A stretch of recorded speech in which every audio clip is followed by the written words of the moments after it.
ये 2020 की बात है कि जब तूफान नूह की तबाही के बाद अल्लाह ताला ने सरजमीन अरब पर एक ऐसी कौम पैदा फरमाई जो दुनिया में सबसे ज्यादा ताकतवर, मजबूत और तवाना अफराद पर मुश्तमिल थी। यह लोग जिस्मानी खूबसूरती, सुर्ख सफ़ेद रंगत और वजाहत में अपना सानी नहीं रखते थे। माल ढौलत की फरावनी, शानदार तहजीब और शौकत समेत हर नेमत और आइश उन्हें मयस्सर थी। कुरान करीम में इरशाद बारी ताला है कि उन जैसी कोई और कौम और मुल्कों में पैदा नहीं की। कौम आद के मुताल्लिक तफसील सिवाय कुरान के किसी और मजहबी या कदीमी तारीखी कुतुब में नहीं मिलती। इसलिए इस कौम की हालत का नक्शा या कुरान करीम के जरिए बन सकता है, या फिर उन असरिया के जरिए जो मुहकीने इल्म आसार ने उनके बारे में हासिल की है।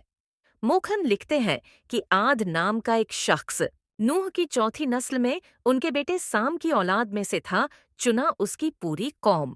कौम आद के नाम से मशहूर हो गई। वह राबी थे जो बहुत लंबे और मजबूत सुत पर कायम करदा आलीशान मलात में रहा करते थे। कुरान करीम ने उन्हें इरम जात अमाद यानी सुत वाले के नाम से याद किया है। इरम उनका बहुत खूबसूरत शहर था, जिसके आसार 1984 में खिलाई शटर चैलेंजर की मदद से दरियाफ्त किए गए हैं। यह इलाका आजकल अमान बहारिया गए हैं।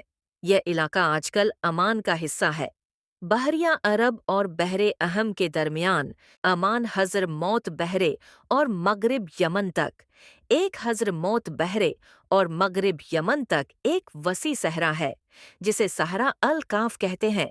यह दुनिया के अजीम सहरा में से एक है, जिसका रुख एक मोहता अंदाजे के मुताबिक 65 लाख मुरब्बा मीटर है। इस सहरा में सफ़ेद और बारीक रेत के हज़ारों फुट ऊंचे पहाड़ नुमा टेले हैं, जहां कोई भी चीज फेंकी जाए तो मिनटों में गायब हो जाती है।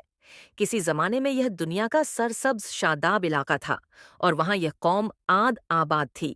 आज यह भयानक सहारा अल्लाह ताला की खुली निशानियां में से एक और अहले जमीन के लिए जाए इबरत है।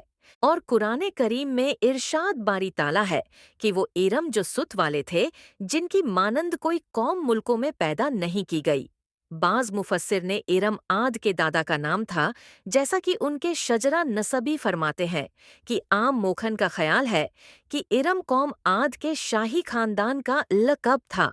हालिया दौर में एक शहर के जो जेरे जमीन आसार दरियाफ्त हुए हैं, उनसे पता चलता है कि उस शहर के फसील पर 30 सुत या मीनार बनाए ने थे। कहा जाता है कि यह शहर शद्दाद ने खुसूसी एहतमाम के साथ बसाया था, जो उस कौम का बहुत बड़ा बादशाह था। कदो कामत और जिस्मानी कुव्वत के लिहाज से दुनिया में उसका कोई सानी पैदा नहीं हुआ। इस तरह इस कौम ने जिस मेयार और जिस अंदाज की तामीर उससे पहले दुनिया में कभी किसी कौम ने नहीं की, शायद उसी लिए यह जगह द दाद की जन्नत अर्जी के नाम से तारीख मशहूर है।